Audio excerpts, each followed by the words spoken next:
So here we are in chapter 20, and it's called The Hour of Triumph, which sounds kind of good for Wilbur, which bums Roxy out a little bit because she was thinking bacon. That's what she was thinking, weren't you? Yeah, you were. But that's been our question all along.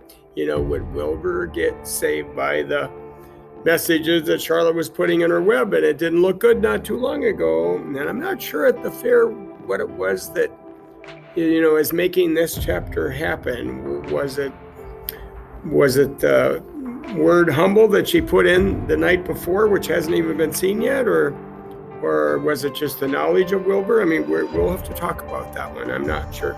So we will read chapter 20. Here we go. Special announcement, said the loudspeaker in a pompous voice. The management of the fair takes great pleasure in presenting Mr. Homer L. Zuckerman and his famous pig. The truck bearing this extraordinary animal is now approaching the infield. Kindly stand back and give room for the truck to proceed.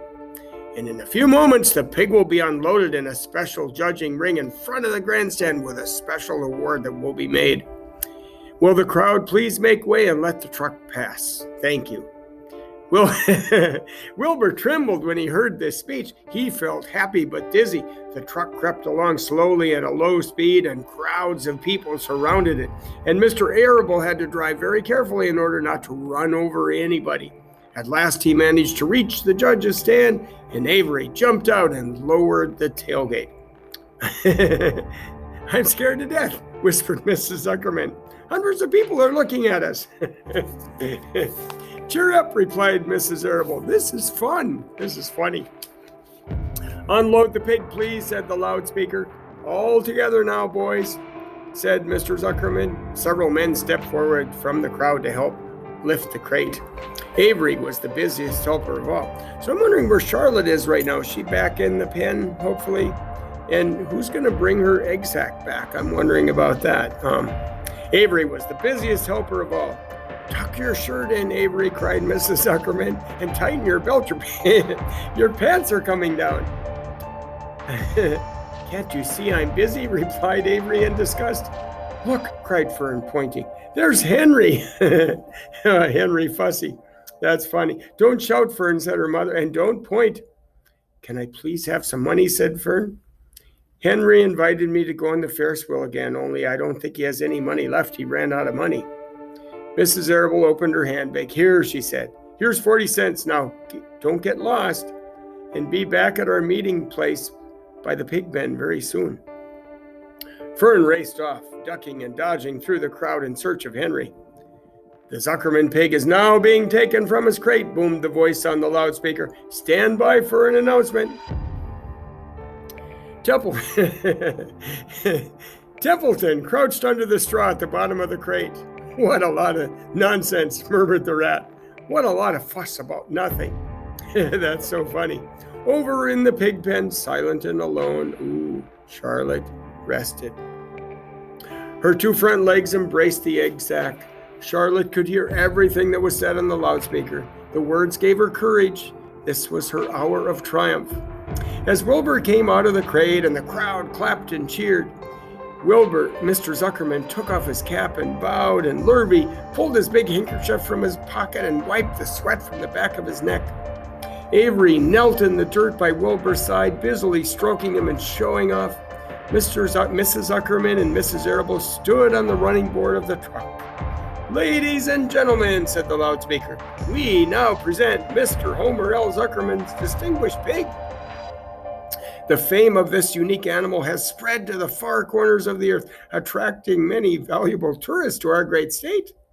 Many of you will recall that this never-to-be-forgotten day last summer when the writing appeared mysteriously on the spider's web in Mr. Zuckerman's barn, calling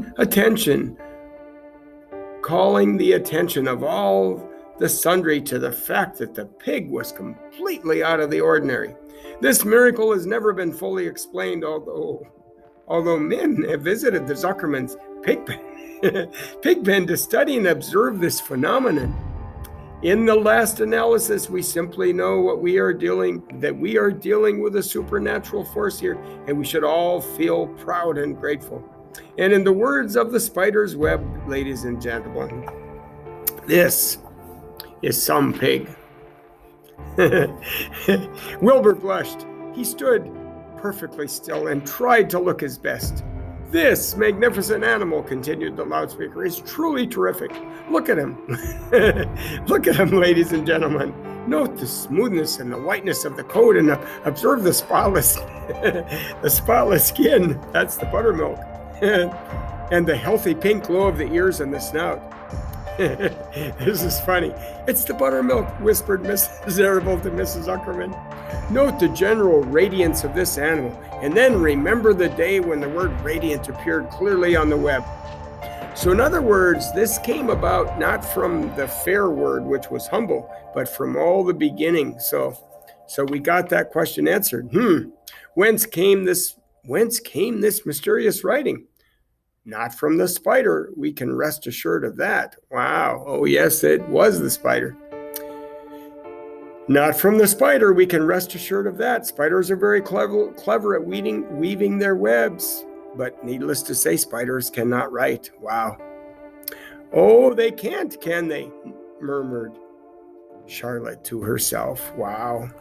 Ladies and gentlemen, continued the loudspeaker, I must not take any more of your valuable time. On behalf of the governors of the fair, I have the honor of awarding a special prize of $25 to Mr. Zuckerman. What? Only $25? Together with a handsome bronze medal suitably engraved in token of our appreciation of the part played by this pig, this radiant, this terrific, this humble pig, in attracting so many visitors to our great county fair. Listen to this. Wilbur had been feeling dizzier and dizzier throughout this long complimentary speech, and when he heard the crowd begin to cheer and clap again, he suddenly fainted away. This is so funny. His legs collapsed, his mind went blank, and he fell to the ground unconscious.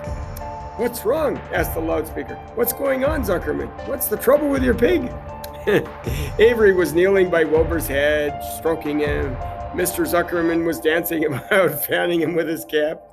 He's all right, said Mr. Zuckerman. He gets these spells. He's modest and can't stand the praise. Well, we can't give a prize to a dead pig, said the loudspeaker. It's never been done. He isn't dead, hollered Mr. Zuckerman. He fainted. He gets embarrassed easily. Run for some water, Lurvy. Lurvy sprang from the judge's ring and disappeared. Templeton poked his head from the straw. He noticed that the end of Wilbur's tail was within reach. Templeton grinned. I'll tend to this, he chuckled. He took Wilbur's tail in his mouth and bit it just as hard as he could bite, and the pain revived Wilbur. And in a flash, he was back on his feet. Ouch, he screamed. Hooray, yelled the crowd. He's up. The pig's up. Good work, Zuckerman. That's some pig. That was funny. Everyone was delighted. Mr. Zuckerman was the most pleased of all. He sighed with relief. Nobody had seen Templeton. The rat had done his work well. And now one of the judges climbed into the ring with the prizes, and he handed Mr. Zuckerman 2 $10 bills and a $5 bill, and then he tied the medal around Wilbur's neck. And then he shook hands with Mr. Zuckerman while Wilbur blushed.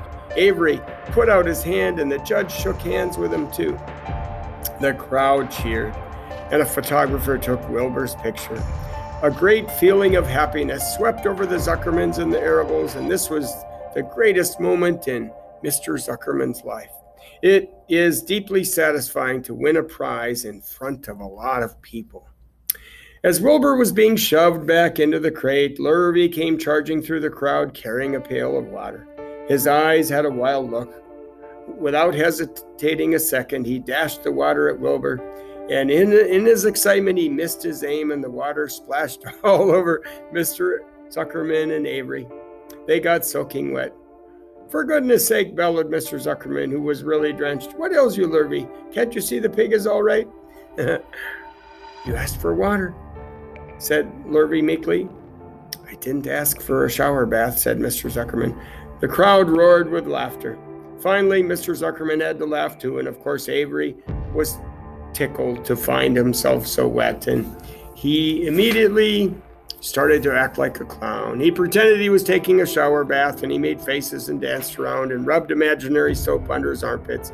And then he dried himself off with an imaginary towel. Avery, stop it, cried his mother. Stop showing off. But the crowd loved it. Avery heard nothing but applause. He liked being a clown in a ring with everybody watching him in front of a grandstand. And when he discovered that there was still a little water left in the bottom of the pail, he raised the pail high in the air and dumped the water on himself and made faces. The children in the grandstand screamed with appreciation. At last, things calmed down. Wilbur was loaded into the truck, and Avery was led from the ring by his mother and placed on the seat of the truck to dry off. The truck, driven by Mr. Arable, crawled slowly back to the pig pen. Avery's wet trousers made a big wet spot on the seat. So chapter 21 is called Last Day. I'm not sure what that means. And then the last chapter is called A Warm Wind. So 2 good chapters to come.